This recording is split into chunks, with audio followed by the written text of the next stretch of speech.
Hello and welcome to A Critical Dragon, where I talk about narrative in film, television, and in books. And today, for this spoiler chat on Toll the Hounds by Stephen Erikson, book 8 of the Malazan Book of the Fallen, I am joined by my erstwhile colleague, sometimes nemesis, sometimes friend, but certainly the fiend in tweed himself, Dr. Philip Chase.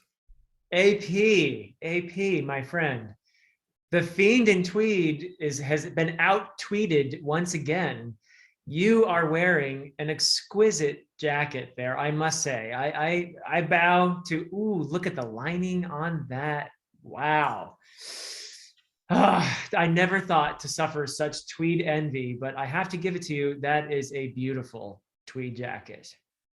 Well, it may have been a case of a certain someone in my life felt bad that every time you and I discussed things, that you were showing up in this variety of tweed jackets, and they felt that Professor Fireballs required tweed as well. So Yeah, you gotta keep up with Dr. Fantasy, or it's tough, but you gotta try. So well, it is very good to see you, my friend. We're going to be doing a spoiler chat. So this is all of the books up to Toll the Hounds. Again, we're not full series spoilers. I think at some point we will have to come back and talk about some of these elements in relation to the full series. for But sure. this is actually going to be the first of at least two videos on Toll the Hounds in terms of spoilers. This book, as we talked about on your channel in the non-spoiler talk, there is so much to this book that lends itself to analysis and literary appreciation and discussing elements and how they come together. And rather than try to race through everything in one video, we thought, and we agreed this beforehand, I'm not springing this on you, that we would try and break it up just a little bit. So we're not going to be covering everything in this. Now, Philip, I know that you have a couple of big points that you think we should be discussing. So let's start with one of them. What's the first thing that you think that we should be addressing in a spoiler chat about this? Yeah, so yeah, there's no way we're going to be able to do this all in one video. It's such a rich book. But let's start with the narrative framework. Let's start with we talked about this in a more general sense before, but now we can spill the beans. It's Krupp is the narrator of Toll the Hounds. And this is something that is set up in a frame narrative right from the beginning. We have Krupp, and he's sitting down at the fire in his dream warren or dream world or whatever it is.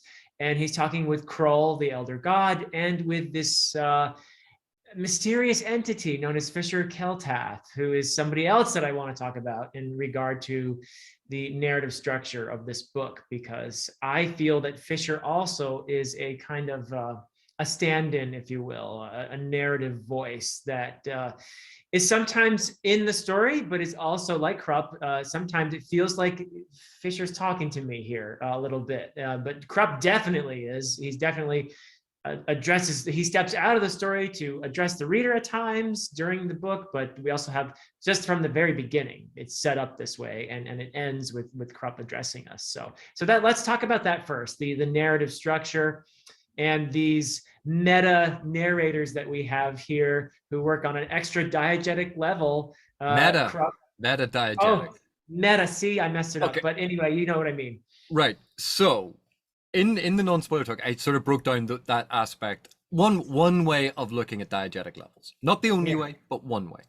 right. Now, one of the concepts with diegetic levels is you can have elements that break diegetic levels, that travel between them up and down, where they break that structure that's been put in place, and those are called metaleptic events.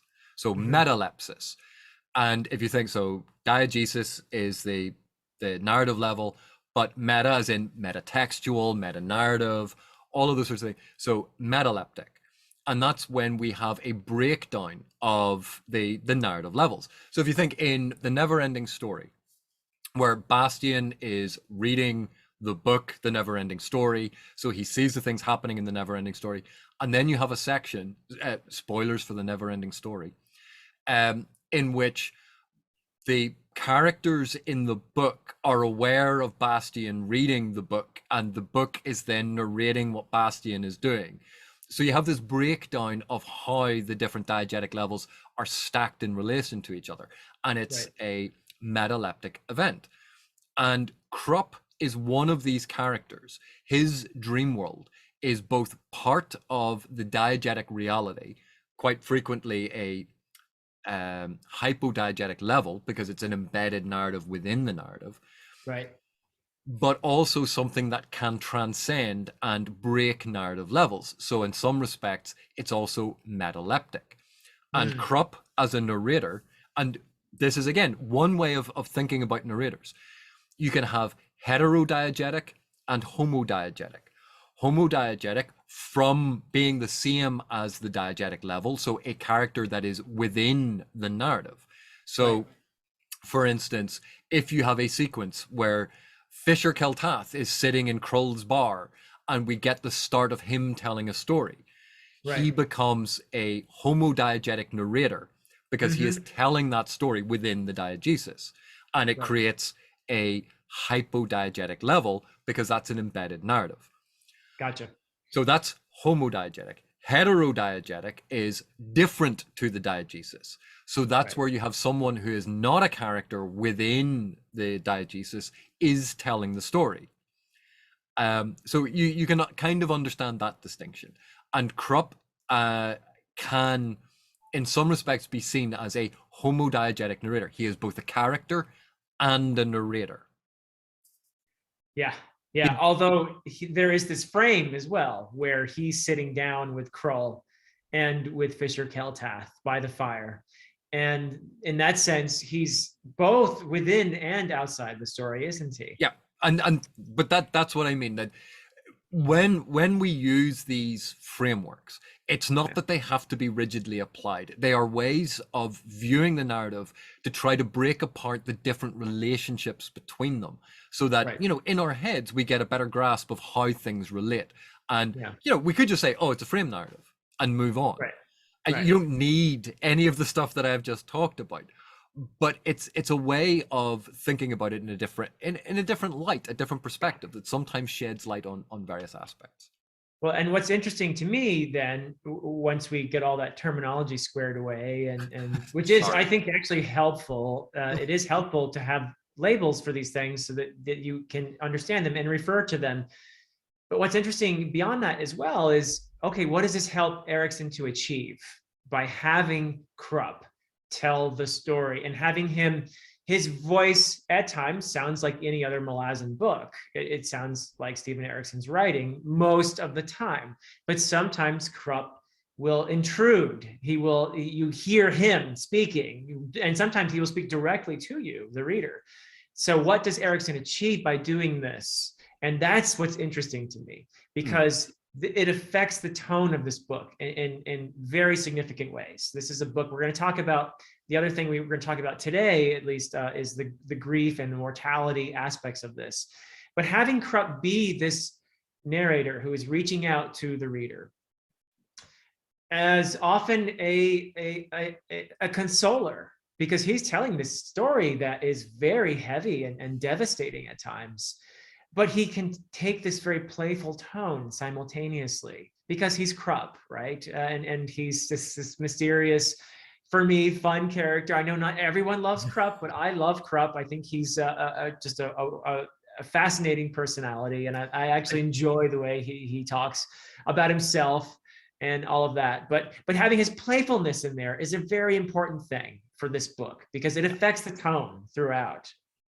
Yeah, I was going to add in, Krupp in some ways grows on you, much like athlete's foot. Sorry.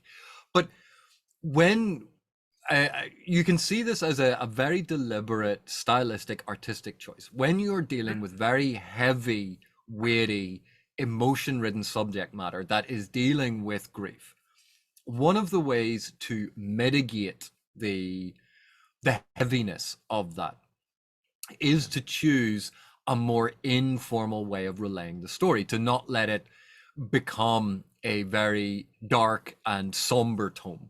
And Krupp, in some respects, is a great narrator for this, because while Krupp is powerful, while Krupp is obviously concerned with serious things, he also has what you just pointed out, a playfulness and a silliness. And as a character, we can see Krupp has levels of power and understanding far beyond what everyone around him seems to realize. And that's why he talks to Krull as a one-on-one, let's have a chat. And he's being faced with an elder god here, but he treats him as he would treat anyone else. He's a great leveler. And because he is relaying it in his cherubic style, with that smile on his face, it is almost reassuring, and it allows for humor to enter into the narrative, even when maybe we don't necessarily need it. But Erikson felt that maybe we could use it there. It gives him that tool that when things become very serious, to have Krupp reassure the reader. When things when he wants to add mystery, to have Krupp deliberately withhold, and to use that as a very playful tool to add a dynamic to the narrative, that if he had stuck very closely to that third person limited or semi-omniscient position that quite often he used, because now we have Krupp as a deliberate, unreliable narrator who is going to tell the story in his own way, in his own words, focusing on the things that are important to Krupp. Right. It is an additional filter that Erikson deploys to play with the narrative, play with the structure, play with expectations. Yes, absolutely. And I think it also helps that Krupp is often, in spite of his antics, actually a very empathetic individual. And that's very important because he plays a consoling role. But I also find it very interesting and appropriate that he's telling the story to Krull and to Fisher. Because let's just to begin with a little bit about Krull. He also has a meta role in the Malazan Book of the Fallen, doesn't he? In terms of the magical system, Krull is very much plays a very important meta role. And I think if you've gotten this far in the Malazan Book of the Fallen, this is not a spoiler, but perhaps we can't explain everything just yet. I can't remember if all this is revealed at this point or not in Toll the Hounds, but anyway, Krull is often a figure who is associated with the magic, and I can't remember how much of this is revealed in like Carcanis and in other places. Yeah, and we don't need to go into the full mechanics of it, but remember that in Gardens of the Moon, Krull came to speak to Krupp in the dream. We already have that point of connection between the two of them, and we know that Krull and Krull's belfry, where the Malazans have set up a bar, we know he is heavily invested in the city, manifest, connected to. Not that he goes, yeah, I like this city. It's more that there's a point of connection between him and Darujhistan.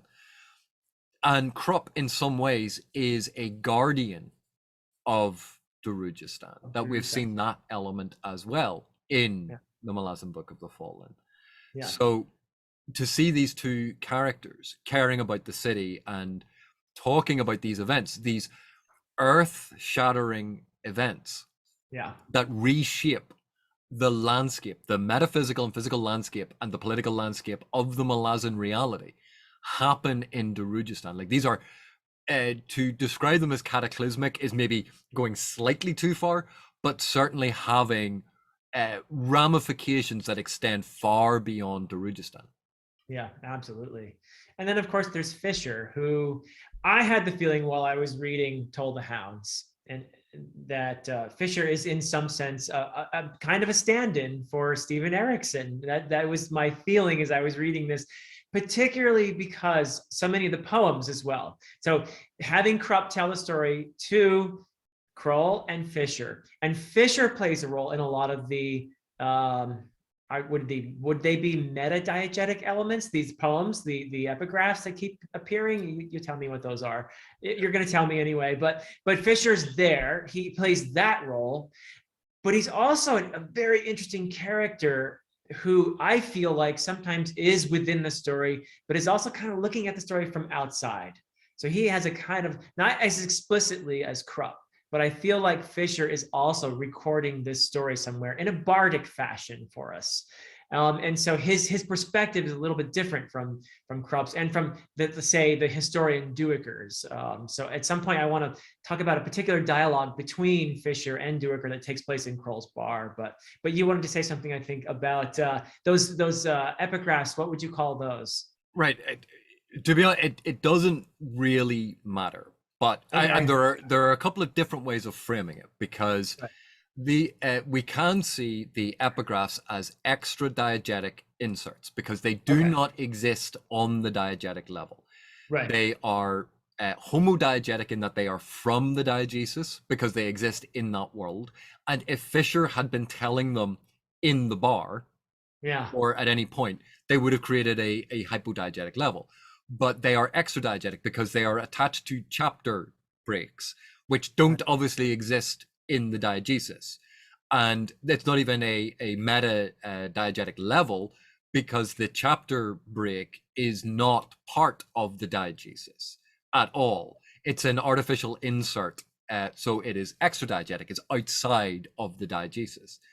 So they are extra diegetic inserts into the diegesis, and they are homodiegetic because they are from the world. Does any of that matter? No. They're epigraphs that are at the start of a chapter. And that's matter. Well, again, sometimes it's useful to have different ways of thinking about it. Yes. Because when you have these elements and you can see them as being connected to the story world, to being connected to the diegesis, being able to map those connections can add relevance and resonance to what we see. And when I use terms like that, it's not to go, you must know this. It's another way of thinking about it. But again, it's what does Erikson do with this, right? So knowing these terms helps me to articulate what he does with it. And so let's go to that dialogue, if you don't mind. For me, it is a really interesting moment, and I think it's in chapter 7, toward the end of chapter 7 of Toll the Hounds.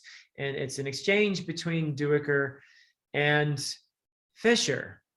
And I feel like this is, again, Erikson, this is a theme that Erikson talks about a lot. The idea of storytelling. How do we do storytelling? What are the different forms of storytelling? What is their purpose? What is their function? And he's reflecting on this as he's telling this story. But it almost feels like this is a moment where he's kind of, he's meditating on this. And so this is the bit. And we can start with, I guess, did you know? I mean, did you know that there is no god or goddess? He's talking about a patron of bards. This is Duiker talking, I think. And then the idea of, where is that Fisher? That's Fisher.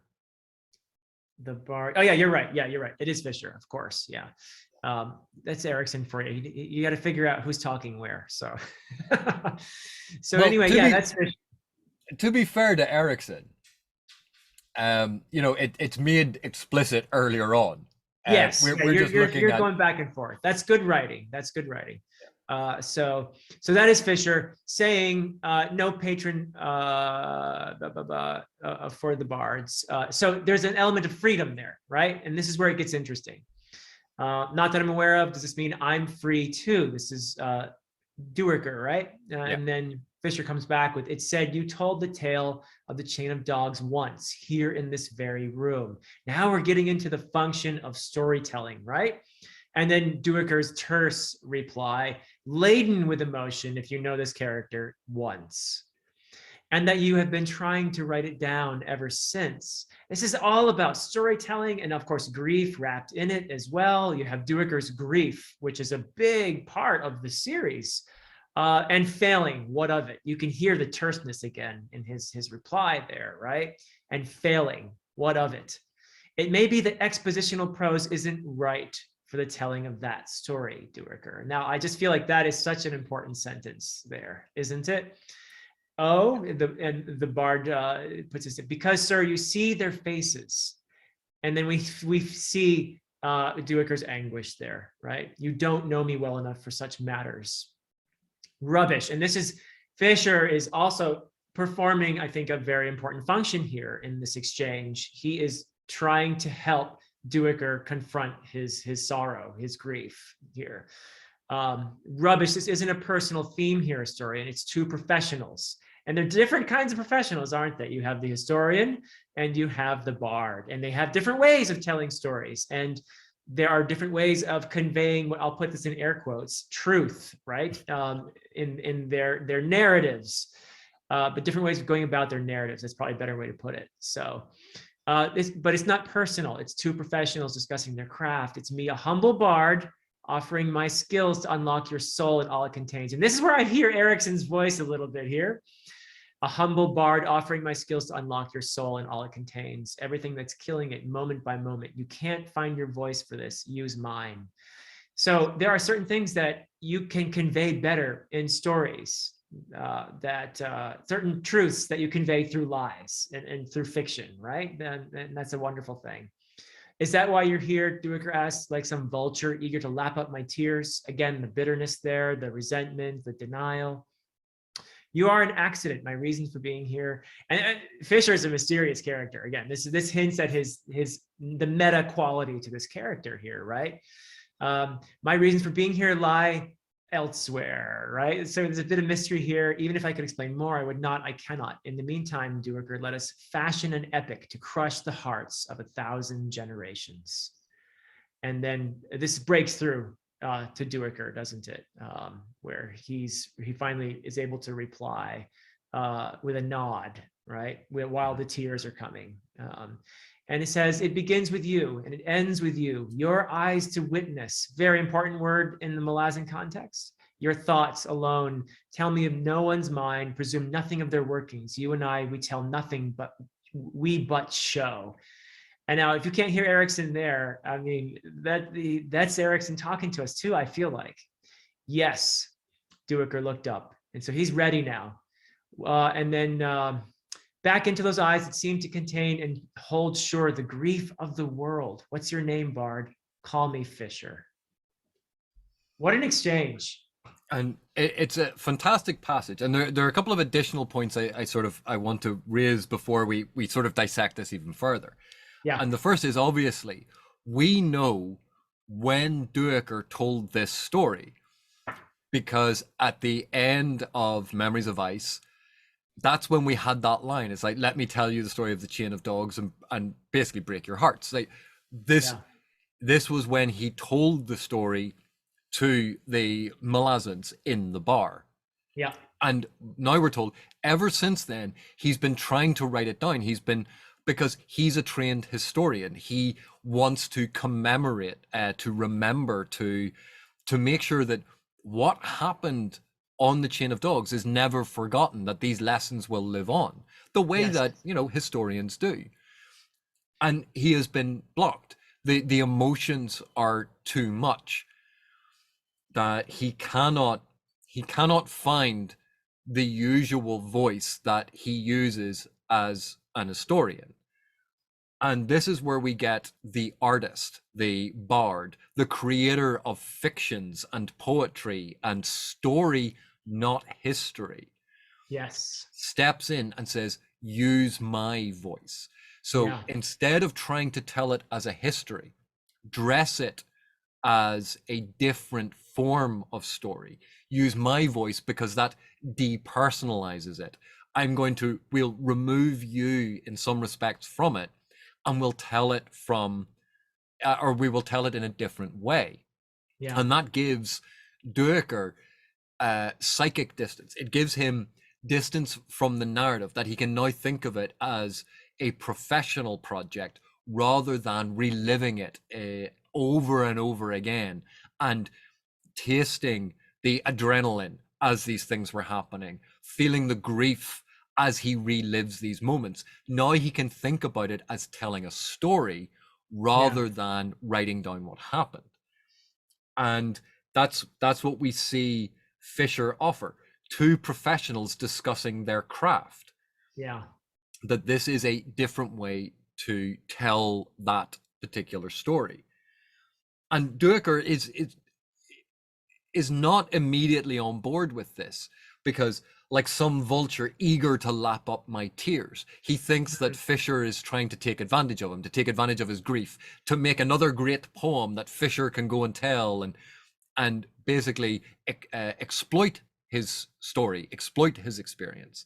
Yes. And Fisher's like, no, because what Fisher is clearly doing is he wants to help Duiker excise this, to remove this pain by letting him explore it in story as a catharsis, to find a way to articulate it, to unburden himself. And, you know, obviously this is one of the many functions that literature can serve. It is a way for us to explore things that are too difficult to deal with head on, that we use fiction as a filter.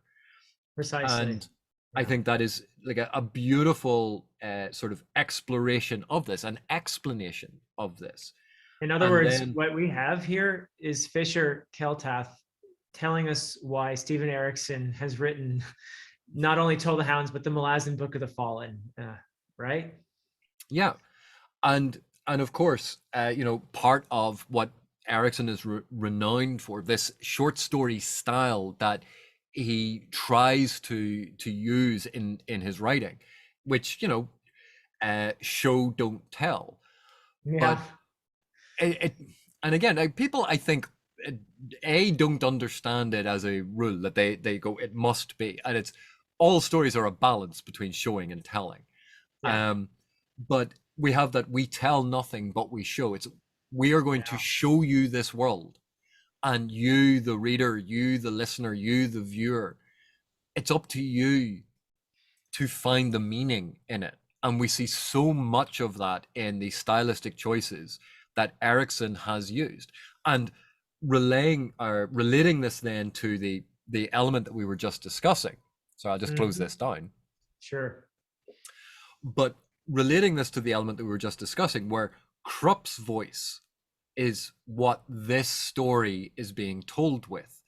Right. Because in some respects, I think this particular story, Toll the Hounds, the things that happen in it, have an element to them that run very, very close to emotions that perhaps Erikson needed an additional filter on in order to try and tell the story. And I am not going into significant detail on this, but the book is dedicated to the memory of Erikson's father. Right. And I think with grief being such a central element to this story, with this explanation of how sometimes you need a different voice and a different technique, because that grief or those emotions are running so powerfully that it is difficult to articulate the normal way, that you choose a different way. This, I think, in some ways addresses an element of that. Yeah, and beautifully, yeah. And so, anything else that we should mention about the narrative structure that we haven't yet, or do we want to move on to this theme of grief? Well, one last thing. I know that when you have a homodiegetic narrator, when you have a narrator from within the narrative, one of the difficult things to wrap your head around is, how did they know that that thing happened? How did they know? Where did they come by this knowledge? And for some people, that will break narrative logic. But remember, when you tell a story, you can have picked up elements from elsewhere. And we know Krupp is far more than he seems. Yeah. So he seems to know an awful lot of things that are going on in Darujistan and across the world without any discernible explanation. He is very mysterious. That's one thing to bear in mind. The second thing to bear in mind is, just because someone is telling you a story, just because they have fashioned it, and even if they're telling it to you as if it happened, does not necessarily mean that they were first-hand witnesses to it. Right. That story is fictive. And here we see Fisher is going to use Duiker's memory of something to fashion a tale. Fisher, will be the author and narrator of something. He may even choose to have it in first person narration and say, as I was walking across the hills with the chain of Right. dogs. And Right. you go, but Fisher was never there, but he had an account from someone else. Yeah. So that is an additional element. And then the last thing to consider is the metaleptic element that I was talking about, where Krupp frequently can move between these levels of diegetic reality. He can transcend them and therefore will have an ability to see or perceive or get information and tell it and use it in a way and talk to his audience, like breaking the fourth wall. He comments on events. He talks to people. He knows he is telling a story, and elements then may be fabricated. He is an unreliable but trustworthy narrator. He slips and slides all over the place. Krupp does. A The bit of eel an of ill, one might say. Yes, exactly. Yeah. So, but I feel like we're being told several times here by characters, by Krupp, by Fisher, that this is the nature of storytelling. And is it a literal truth, adhering account of exactly of what happened, like a video of what happened? No, it's not. It's a story. And so what you're getting is truth in a way being told through the lie of fiction, and that's an incredible vehicle, and a very important one. I think that we need stories. We need to make sense of the chaos around us with these structured narratives, and they are in that sense artificial, yes, but they serve a very important function, and they help us to grapple with the struggles, with the grief, with the sorrow, and understand the joys and everything else as well. But we need that. So these bards they knew their business, right? So yeah. So let's talk a little bit then about the theme of grief in this, because grief and loss and mortality just run the entire remit of this novel from start to finish. This is a core aspect of what is being investigated and what is being explored. And again, it's not any one, this is what grief is. It's here are many types of grief. Here are many types of personal pain and loss. Here are the ways that they happened. And some of them are deeply poignant and tragic. Some of them are frustrating, because they happen almost for no reason. Some are self-inflicted, some are at the hands of others. That it's representative of how these things occur in our world. And it seems very much an exploration of a whole bunch of them. Yeah, I agree. So perhaps we should take it party by party, because as you say, there are many manifestations of this theme. So perhaps we could start, I'm just looking at the dramatis personae in the book, and we could start with the Cutter and Scalara and that party that makes it into Darujhistan together, at least. Barathal and Chower as well, and Mappo initially is with them but soon departs. But each of them is going through a type of grief, or will encounter a type of grief in the story. You have Cutter, for example, right, who is grieving the is in a period of mourning of the relationship that he had with Absalar, and it's something that he's been struggling with mightily, and that's a big part of his arc in here, isn't it? And one of the interesting things with Cutter, because obviously it ties into the story with Chalice, but so Cutter leaving Absalar, and thinking like, oh, I'm sacrificing and trying to, and he comes to a realization about he made the wrong choice. He did it for the wrong reasons. He was thinking he was the hero of the story, and he's not. That the story is bigger than them. He had a relationship with Scalara, and he thought that they were both kind of on the same page. And Scalara even thought that we have this people fooling themselves about their own feelings and lying to themselves or not realizing these things, and the complexity of that. And even then, the relationship he enters into with Chalice, and he realizes he is not really her love.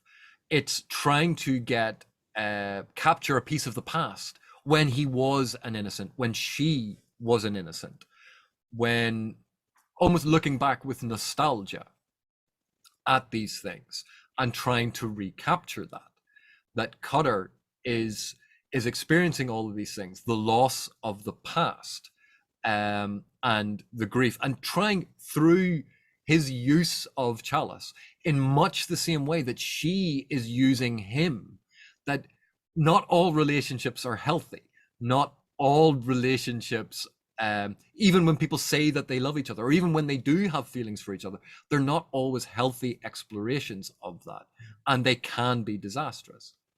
Yeah, absolutely. So I did, you froze up for me a bit there, but I think I got the gist of it. The Chalice's grief then is for her youth, the loss of her innocence. And that is, and Cutter is for her because she knew him way back when she was innocent.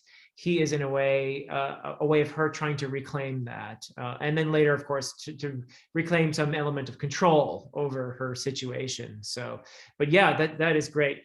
The other one that struck me, of course, is Barathol and Chower, and it's so touching, the relationship there between the two of them.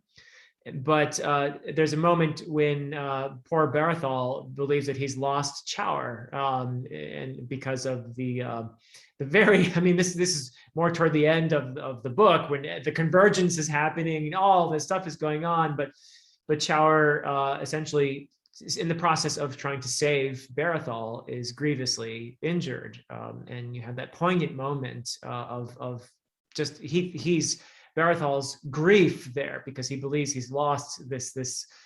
Is Barathol his father figure? Is he? It's hard to say exactly what that is, but friend. Friend. While the power dynamic is not straightforward, right. Char is definitely Barathol's friend. They are friends, and there is a love between them. Not in a sexual sense. No. Barathol loves Char, and he understands aspects of Char's mental limitations, that in some respects he is childlike, but he doesn't treat Char as a child. He treats Char with a great deal more respect than that. He doesn't look down on Char. He recognizes Char perceives the world in a certain way. He loves Char. He respects his loyalty and his friendship, and there is a depth and bond of emotion there. And when Char is grievously injured and dying, that pain and grief and panic that he feels is his friend is dying. Yeah. And here we see how love opens you up to being vulnerable. When you have that powerful feeling of love and attachment to another human being, you become vulnerable, right? And that is a side of all of this. These things are very intricately woven together, I think. And particularly then with Barathol and Scalara coming together at the end and both deciding, let's give this a go, and realizing that they are both making themselves incredibly vulnerable to each other. Exactly. And is it the meeting of lovers that, Romeo and Juliet, the love story of the ages? No, but it's a very real type of love and romance of these two people going, are we perfect lovers who are always destined to meet? No, but there's something about all of your flaws and all of my flaws that maybe when they come together, we fix each other's flaws, that we're perfect for each other. And to expose yourself to that makes you deeply vulnerable. Yeah. And it's that very, are you always destined to see someone that your eyes will meet and you will fall instantly in love and they are the absolute perfect ideal that you always imagine? And that doesn't, really exist. But what you find is someone who ends up being perfect for you. Yeah. And that I think is so beautifully realized here, because in fiction quite often we see the super idealized form of love and romance. And a lot of what Erikson shows is the imperfect love, romance, and relationships that exist in our world. You know, what's interesting too is how sometimes it's loss and grief that enable us to perceive just how important our relationships of love are. And that is something that you get in the another thread here is the Malazans in Krull's bar, who are, there's some horrible, tough losses here. Mallet was a kind of a favorite bridge burner for me. And to see him go in this way, you know, I almost felt like it was a relief for him, because he died with a smile on his face, knowing that, okay, finally, you know, I can let go of all this anguish and this loss and this pain. But it was terrible for me. It was hard. And of course, Blue Pearl as well dies in that assassination attempt. And the most poignant part for me was the grief afterwards, particularly what was going on between Blend and Picker. And how I think this whole thing made them realize how important they were to each other. So this is a very powerful thread in here. Yeah, and like one of the things that I liked about that, like is such a weird word to use for a lot of these. We found compelling, yeah. Yeah, much better. But the anger that they felt at, what do you mean he's dead? How did he let himself die? That visceral anger that when we have lost someone, that's one of the stages of grief, being angry. Yep. And then, you know, the aspect of bargaining and then thinking, okay, can I bring them back? And that anger, that grief, that sorrow, that loss, all of those complicated emotions that we see. But even with his death, where for him, in some respects, it's a relief, because we sometimes forget that these are veterans of a war that have suffered trauma after trauma after trauma. And now that they've retired, it's not that they've gone, oh, we've opened up a bar in Boston, called it Cheers, and everything's going to be fine. Those things are still with them. They are still reliving them. They've lost, in a lot of respects, their sense of purpose. Because think about it, they're a bunch of soldiers back from a war who've, you know, been released unofficially. They've set up a bar. Why are they still together? Because they don't belong anywhere else. No one else gets it. No one else. And no one else understands them. Because you look at the relationship between Ansi and the others, and you go, like, how can they be friends? And you go, they're not friends in the same way. It's the long familiarity and comfort. They will bicker and argue and get under each other's nerves. But when push comes to shove, they have each other's backs 100%. That loyalty, that depth of emotion, that bond that extends in a completely different way to so many of the relationships that we know and we understand. And when you lose someone like that pain, like how do you address it?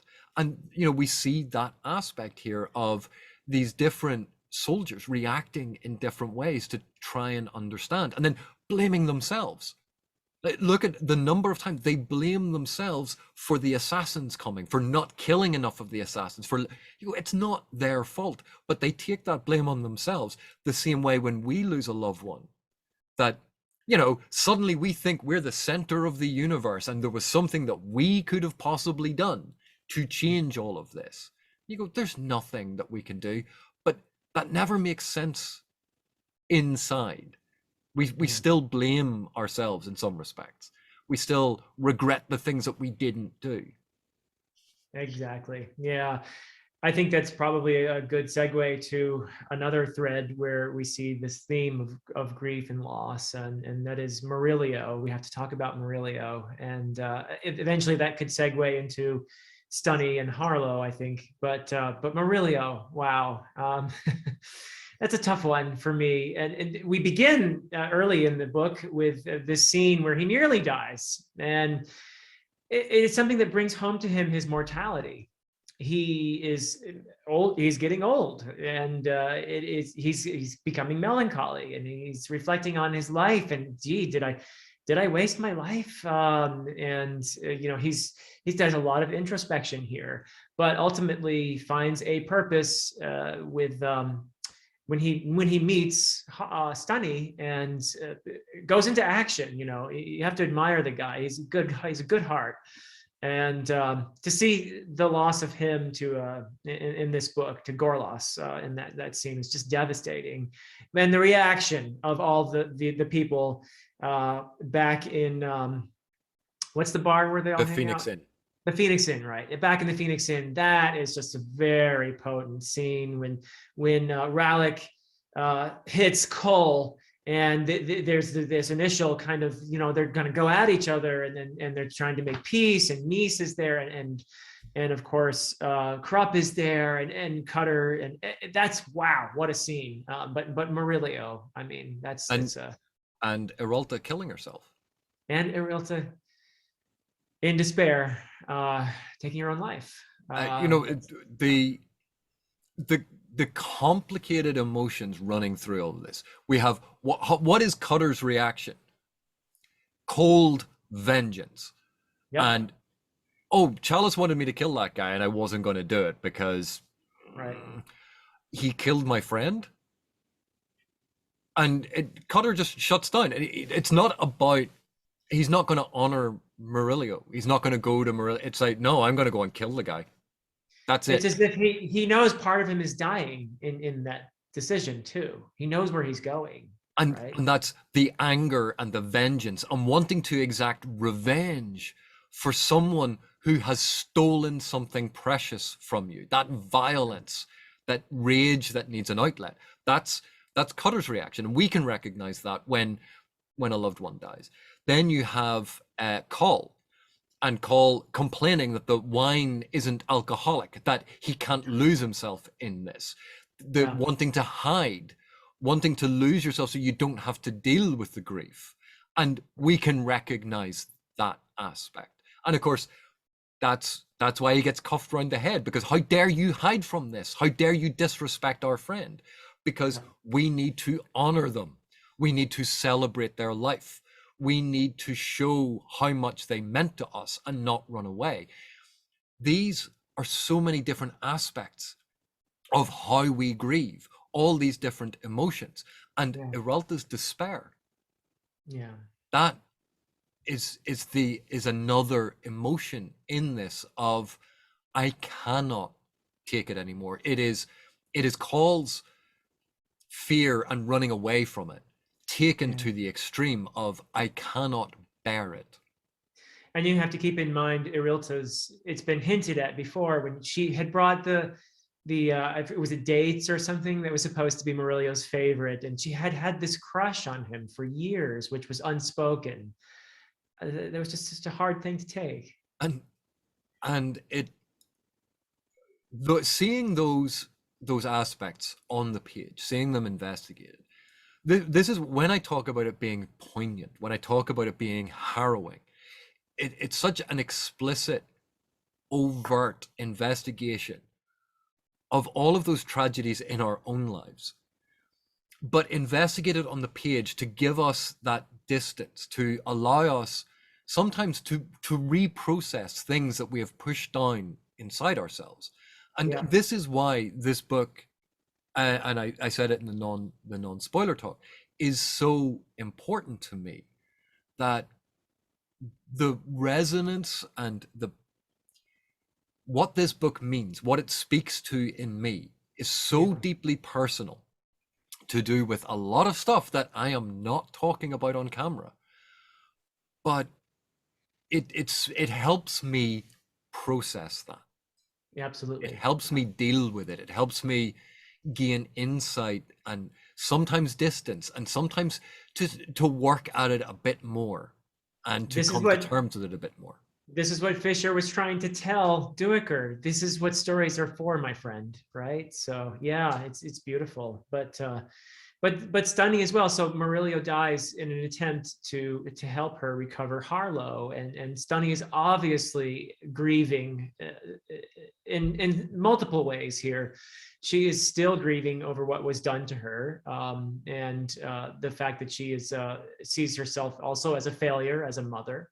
And she also turns to medicating herself as a way of not dealing with all of these things. But the loss of Harlow, obviously, when he does disappear, thanks to Snell, it devastates her, obviously, and the whole mixture of guilt and all the other losses compounded here. It's just an incredible mixture, isn't it? And again, it's that trying to unpack it, because it is such a complicated situation. Because when she looks at Harlow, she relives how Harlow came into being. Yeah, yeah. And that is crippling her. It is breaking her, and she cannot separate Harlow from that. So she gives Harlow away so that she doesn't have to see him, but still, is taking the money, making sure that they have money, and doesn't realize that Snell's basically stealing it. Right. But when Harlow is taken from her, when Harlow disappears, it's in that moment she realizes, she's been blaming him, and again, this is not to do disservice to someone who has been in that position. Right. There is no correct way to feel. We are exploring it through this character, and this is one way of exploring this. But it's when she loses something in Harlow, she realizes how precious Harlow is to her, because it is through the loss of something that sometimes in its absence we realize how important that aspect was. It allows her a different way of seeing it, a different way of processing who Harlow is. And with Harlow coming back, it is not that everything is all healed. Oh, no. This is the first step in both Harlow and Stoney healing. It is the first step, and it is not happily ever after. It is not, everything is all rainbows and sunshine now. But this is the first step to a new beginning and a new part of their relationship, and looking to a future. And I thought that was beautifully done. It was very poignantly done. Yeah. And personally, I think it was done with sensitivity. I agree. It wasn't didactic, it wasn't polemic, it wasn't this must be. It was, this is what happened. This is how we're going to explore it. Yeah. And the chance they've been given, through the sacrifices of others like Murillo and Bainisk. Bainisk is another one where that was a potent scene where he helped to save Harlow, and he had this dream of his own to see the city, to taste freedom, that was a powerful aspect of Harlow's arc, I thought. And again, for a character that has so little page time, that has so little development, but we knew Bainisk so well. He had such a pure, simple dream, and Harlow knows that dream is forever unattainable, because Darujhistan is not what Bainisk thinks. But in that moment, he grants him the illusion, the lie, the story of Darujhistan, because it eases Bainisk's death. Right. And again, we see this element of storytelling being a way to give us solace, to give us comfort. And again, that meta aspect, if you want to put it that way, working its way in. And this is a character, so little page time, but yet he is so well realized, and we care about his death. Yes. Yeah, it's really amazingly done. Well, there are other threads too. Plenty. You have all the characters within Dragnapur who are. There's a madness associated with grief as well. You have the character Kadaspala, who is obviously detached from sanity because of an old grief, and that's sort of a reference to Carcanis, so we won't get into detail there, but there's the madness of grief as well, and what it can do to a person, and if you hold on to it and there's never any cathartic release, there's never any attempt to deal with it, it can be something that eats you within, I think. And that's what that's what as you articulate, what we see with Kadaspala is become bitter and twisted and angry and lashing out, and he's feeding on it. Yeah. in the most unhealthy way possible. That Yeah. this is an obsession, that he's not trying to deal with his grief. He's not trying to reconcile his grief. He's not even trying to live with his grief. He is obsessed with it. It Yeah. has become everything to him. Yeah. And lashing out the anger, the pain, the venom, the vitriol that he lashes out everywhere. Yeah. And, you know, and again, this, I keep coming back to, this is an aspect that we see within ourselves Oh yeah. when it comes to grief.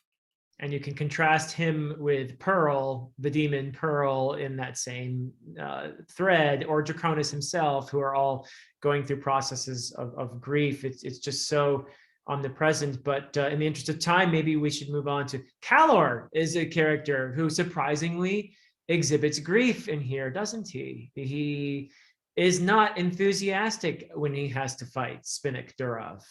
He has his own grief there. He doesn't want to do this, and he keeps telling him, "I don't want to hurt you." So it's interesting to see a character like him exhibit grief as well, isn't it? And Calor, I think, in this book gets so much more development because we actually get a focus on him. And we realize that a lot of the external perspectives we've had of Calor have misjudged him. Yeah. That he has been shaped a certain way by his time. And it's not to say he's a hero. It's not to say that he's a good person. It's not to say that he is without flaw. He has pride. He has arrogance. He has his drives.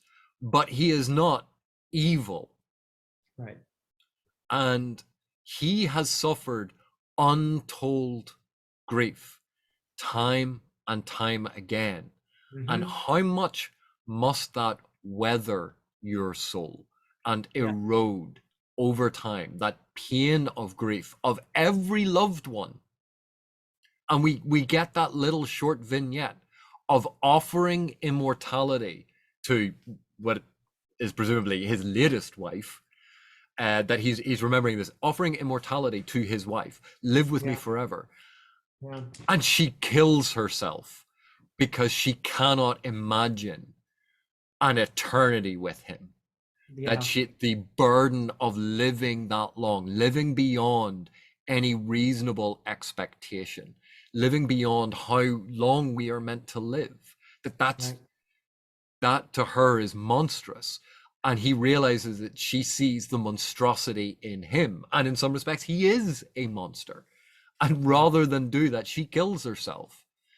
And what would that do to you for someone that you loved, to offer them immortality to spend the rest of eternity with you, and instead of accepting, they killed themselves? And you think you walk out of that a normal person? Yeah. Again, the grief that he has suffered clearly multiple times over his greatly extended lifetime, the grief of and the pain and loss of all of his kingdom being wiped out. And how does he choose to focus on it? Focus on, well, I will have a new kingdom. I will focus on that, because otherwise I have to feel the pain. Yeah. I have to acknowledge the pain and the grief. Or I can look in this direction, I can ignore it, and I can become that. So I don't have to feel it. Yeah, another character dealing with the pain of the past, and this is I think an arc that we're probably going to talk about again in another context, but is Seer Doman, and his he has the relationship with Spinnik. He also has the relationship with the priestess. I can't remember her name at the moment, but Salind? yeah, Salind. I was saying Salind. It's Salind. Yes. And then, of course, the Redeemer, our friend Itkovian. And, you know, I think that has to be mentioned as well in the context of this theme, right? Where he as a human, Itkovian was very much motivated by grief and the desire to alleviate the grief of others. And we see the consequences of that as well. Then the vulnerability, once again, of opening oneself up to the grief. So yeah, there's a lot of powerful stuff going on within that thread, I would say, as well. That starts with Seer Doman. And obviously, like Seer Doman, the guilt he feels over the torturing of Talk. Yeah. But he holds on to that guilt because he visits the grave or the mound of the Redeemer, but he Right. never Never asks the gives it. Redeemer to take it. Right. And the Redeemer, although, yes, it is partly Itkovian, it's not Itkovian. Itkovian is gone. This is an aspect that has been brought into being. It's a young godling. Right. And it's not Itkovian. It has some of his memories, it has some of his impetus, but it's actually quite different, or they are quite different. And again, we see the loss and grief experienced by all of the Teist Andy. Yes. We Black Coral is this walking, living, breathing articulation of loss and grief. Their God turned her back on them and Yeah. left them all as orphans. Yeah. And what does that spiritual deficit cause? And they've been living with this grief for untold years. Yeah. We have even the humans trying to live in that city of eternal night without any glimpse of light and living in that darkness. All of these different articulations of it, the desire to be free of the pain, but Yeah. is having someone magically absolve you, is that what we really want? Or do we want redemption where we can work our way out of it more naturally? That these are complex questions. Yeah.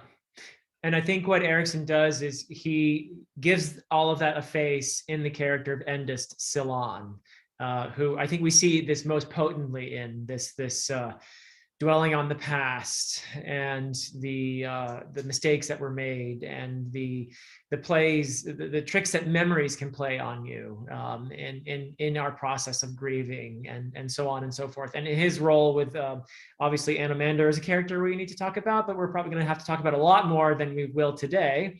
But yeah, I think Endis Silan is the face of all of that, and to some extent among the Teist Andi.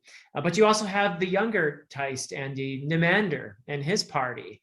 And there is a thread of grief running through that. He has his regrets about Fide, or Fade, or however you say that. He has, they lose along the way. They lose Kedavis.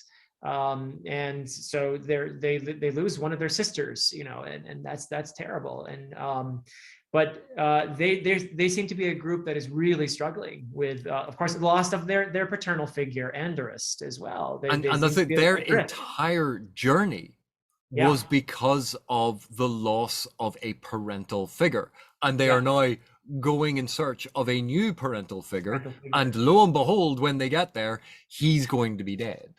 Yeah.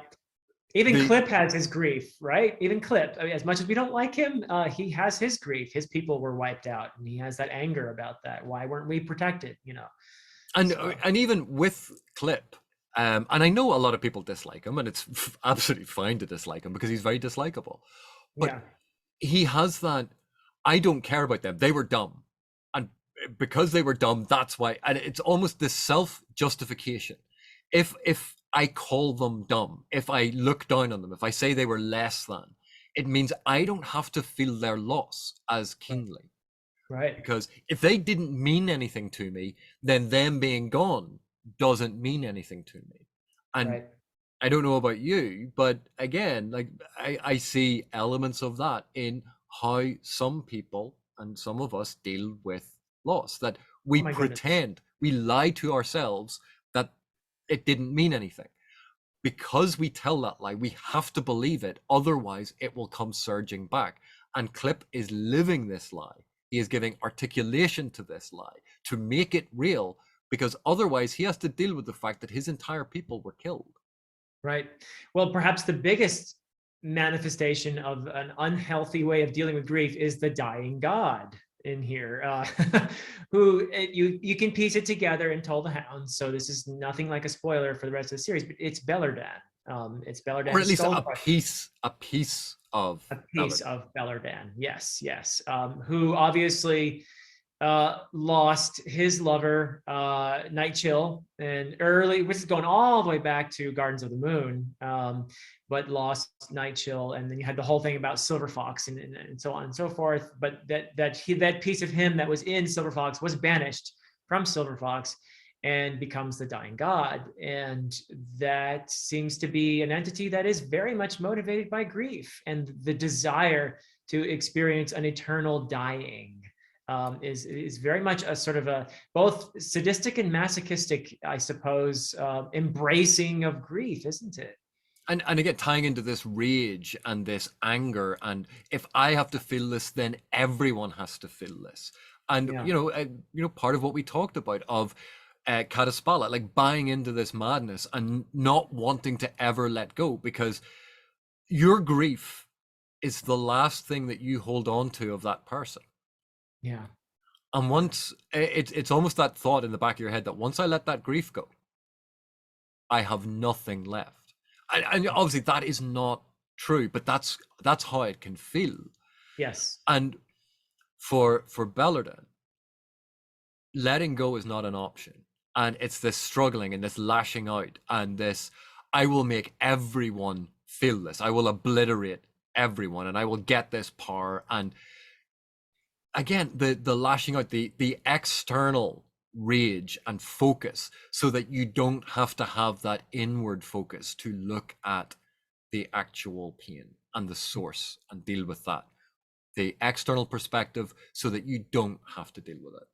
Yeah. Yeah, so maybe we should end with a more positive example of grief in here, and the big one, Anomander Rake. I know we're probably going to need to talk a lot more about Anomander in another video. I think I think we should have a proper discussion about Anomander, but I would actually quite like to talk about Kaladin Brood.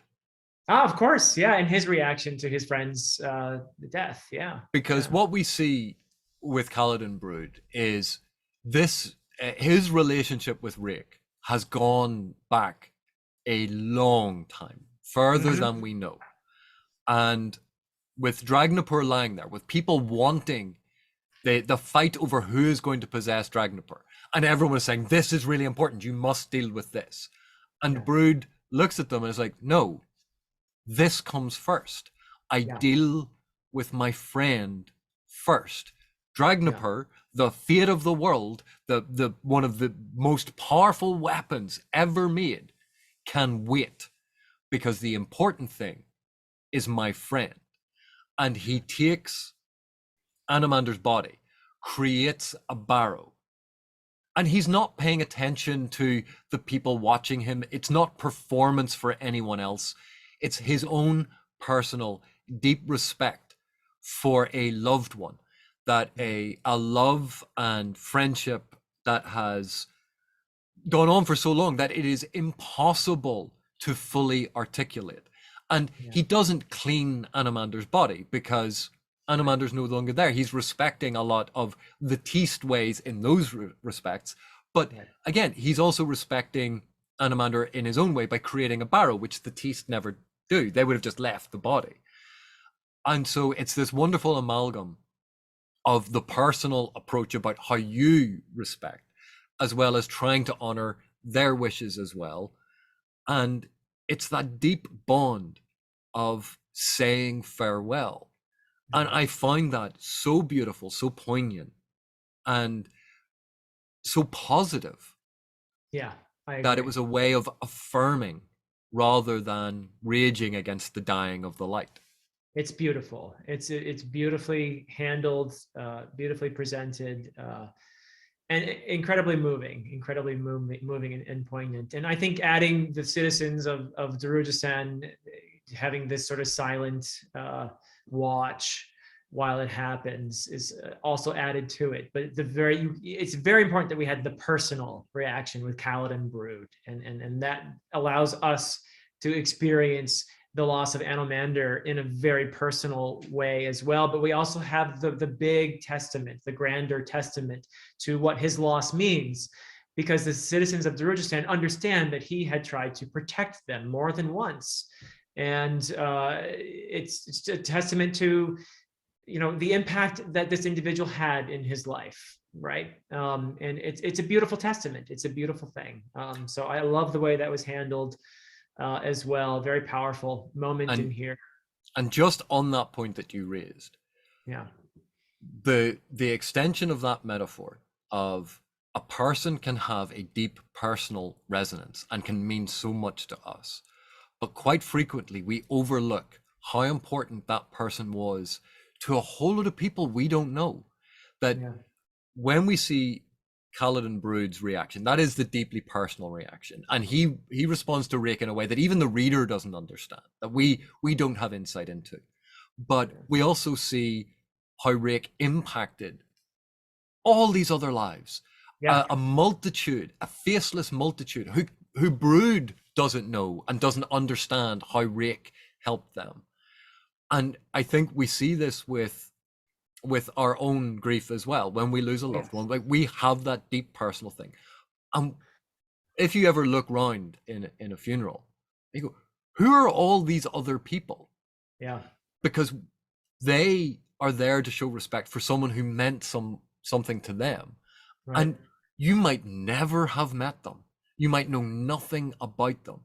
Right. But there's a point of connection in that you all loved and respected Yeah. that It person happened. that you have lost. That had the exact thing happened to me at my grandfather's funeral, and of course I'm connecting to this as his grandson, and I used to go for walks with him a lot, and we'd go for hikes, and we were very close. And when he passed away and we had his funeral, he had been a minister for many years, and in many places, and people came from the various churches that he had served over the years, came to his funeral. And there were just all kinds of people there I'd never knew, but many of them came up to me and just wanted to tell me how much what a difference he made in their lives. And it was just so moving for me. And of course, I had to speak at that funeral, and I ended up just blubbering because I was close to him, and it was a tough loss. But it was very moving for me to experience that he had all these lives that he had touched that I didn't even know about. So exactly that thing that you're talking about. Yeah. And on that note, because I think that's a very positive way to kind of end this discussion. We will have future discussions on Toll the Hounds, because again, there's so much we haven't discussed, but this, I think, was such a key and important aspect of it that I wanted to give it that time that we could talk through these different aspects. Yeah. And again, this is one of the reasons why this book is so important to me. Yeah. So Philip, thank you, absolutely genuinely, thank you so much for discussing this with me, because it's a very difficult topic for me. Yeah. And having you here has made it a lot easier to discuss, because I've had an additional voice to articulate this, to tell this story.